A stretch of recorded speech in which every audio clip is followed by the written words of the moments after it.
പ്രധാനമന്ത്രി നരേന്ദ്രമോദിയെ കൊണ്ടുവന്നും മാതാവിന് സ്വർണ്ണക്കിരീടം കാഴ്ചവെച്ചുമൊക്കെ സ്ഥാനാർത്ഥി പ്രഖ്യാപനത്തിന് മുമ്പേ തൃശൂർ മണ്ഡലത്തിൽ പ്രചാരണം ആരംഭിച്ചയാളാണ് സുരേഷ് ഗോപി. ആര് എതിർ സ്ഥാനാർത്ഥിയായി വന്നാലും താൻ ജയിക്കുമെന്ന ആത്മവിശ്വാസത്തിലായിരുന്നു അദ്ദേഹം. LDF സ്ഥാനാർത്ഥിയായി കരുത്തനായ ജനകീയ മുഖമുള്ള VS സുനിൽകുമാർ എത്തിയത് സുരേഷ് ഗോപിക്ക് ക്ഷീണം ചെയ്യുമെന്ന് കരുതിയിരുന്നിടത്താണ് ഇടുത്തി പോലെ ഇപ്പോൾ K മുരളീധരൻ കൂടി എത്തിയിരിക്കുന്നത്. മുരളീധരന്റെ വരവോടെ പ്രതീക്ഷ മങ്ങിയ തരത്തിലാണ് സുരേഷ് ഗോപിയുടെ പ്രചാരണം. പഴയ ആത്മവിശ്വാസം ചോർന്നുപോയ തരത്തിലാണ് സുരേഷ് ഗോപി ഇപ്പോൾ പ്രവർത്തിക്കുന്നത്. നിഷ്പക്ഷ ഹിന്ദു വോട്ടുകൾ മുരളീധരനിലേക്ക് കൂടി വിഭജിച്ചു പോയാൽ അത് വലിയ ക്ഷീണമുണ്ടാകുമെന്ന മനസ്സിലാക്കിയ സുരേഷ് ഗോപി പ്രവർത്തകരോടും കയർക്കുന്ന നിലയിലേക്ക് എത്തിക്കഴിഞ്ഞു. തിരഞ്ഞെടുപ്പ് സന്ദർശനത്തിന് എത്തിയപ്പോൾ ആളു കുറഞ്ഞതിൽ പ്രവർത്തകരോട് ക്ഷുഭിതനായ വീഡിയോ സാമൂഹ്യ മാധ്യമങ്ങളിൽ പ്രചരിക്കുകയാണ്. LDFും UDFും അതിന് മാക്സിമം പ്രചാരണവും കൊടുക്കുന്നുണ്ട്. ശാസ്താംപൂവം ആദിവാസി കോളനിയിലെ സന്ദർശനത്തിന് ആളു കുറഞ്ഞതിലാണ് സുരേഷ് ഗോപി BJP പ്രവർത്തകരോട് കയർത്തത്. സന്ദർശനത്തിനെത്തിയപ്പോൾ ആളു കുറഞ്ഞതും വോട്ടർ പട്ടികയിൽ പ്രവർത്തകരുടെ പേര് ചേർക്കാത്തതുമാണ് പ്രകോപനത്തിന് കാരണമായത്. നിങ്ങൾ എനിക്ക് വോട്ട് മേടിച്ച് തരാനാണെങ്കിൽ വോട്ട് ചെയ്യുന്ന പൗരന്മാർ ഇവിടെ ഉണ്ടാകണം. നിങ്ങൾ സഹായിച്ചില്ലെങ്കിൽ നാളെ തന്നെ ഞാൻ തിരുവനന്തപുരത്തേക്ക് പോകും. അവിടെ പോയി രാജീവ് ചന്ദ്രശേഖറിന് വേണ്ടി പ്രവർത്തിച്ചു കൊള്ളാമെന്നും സുരേഷ് ഗോപി പ്രവർത്തകരോട് പറയുന്നുണ്ട്.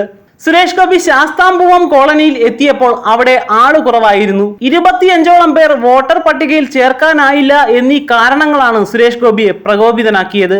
ഇവിടെ ബൂത്ത് ഏജന്റുമാർക്കും പ്രവർത്തകർക്കും എന്താണ് ജോലി എന്നും സുരേഷ് ഗോപി ചോദിക്കുന്നത് കാണാം.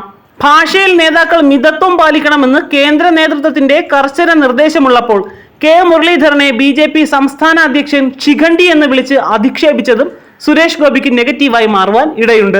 BJP സ്ഥാനാർത്ഥികൾ വോട്ടു നേടി ജയിക്കുവാനാണ് മത്സരിക്കുന്നത്. എന്നാൽ മുരളീധരൻ പറയുന്നത് BJPയെ 3ാം സ്ഥാനത്തേക്ക് വീഴ്ത്താനാണ് മത്സരിക്കുന്നത് എന്നാണ്. എല്ലായിടത്തും തോൽപ്പിക്കാൻ വേണ്ടി ഇറങ്ങുന്ന ശിഖണ്ഡിയാണ് K മുരളീധരൻ.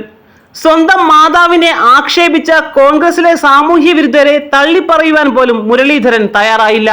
കോൺഗ്രസിലെ യജമാനന്മാർക്ക് തട്ടിക്കളിക്കുവാനുള്ള വെറും കളിപ്പാവ മാത്രമാണ് മുരളീധരൻ എന്നും തൃശൂർ ലോക്സഭയിലും വടക്കാഞ്ചേരി അസംബ്ലിയിലും മുരളീധരൻ തോറ്റത് ചില്ലറ വോട്ടിനൊന്നുമല്ലെന്നും നേമത്ത് മല പോലെ വന്നിട്ട് കിട്ടിയതോ ചില്ലറ വോട്ട് മാത്രമാണെന്നും സുരേന്ദ്രൻ പരിഹസിച്ചിരുന്നു. ഏതെങ്കിലും തിരഞ്ഞെടുപ്പിൽ ജയിക്കണമെങ്കിൽ മുരളീധരൻ ഒരിക്കൽ കൂടി പാർട്ടി മാറേണ്ടി വരുമെന്നായിരുന്നു K സുരേന്ദ്രൻ ഫേസ്ബുക്ക് പോസ്റ്റിലൂടെ വിമർശിച്ചത്. ഇതും സുരേഷ് ഗോപിക്കെതിരെ എതിർപക്ഷം ആയുധമാക്കുന്നുണ്ട്. BJP ഏറ്റവും കൂടുതൽ പ്രതീക്ഷ പുലർത്തുന്ന മണ്ഡലമാണ് തൃശൂർ. കഴിഞ്ഞ ലോക്സഭാ തെരഞ്ഞെടുപ്പിൽ സുരേഷ് ഗോപിയിലൂടെ വൻ മുന്നേറ്റം നേടുവാൻ BJPക്ക് സാധിച്ചിരുന്നു. 17.5% വർധനവോടെ 2,93,822 വോട്ടായിരുന്നു സുരേഷ് ഗോപിക്ക് ലഭിച്ചത്. പരാജയപ്പെട്ടെങ്കിലും മണ്ഡലം കേന്ദ്രീകരിച്ച് കഴിഞ്ഞ 5 വർഷമായി പ്രവർത്തിച്ചു വരികയായിരുന്നു സുരേഷ് ഗോപി.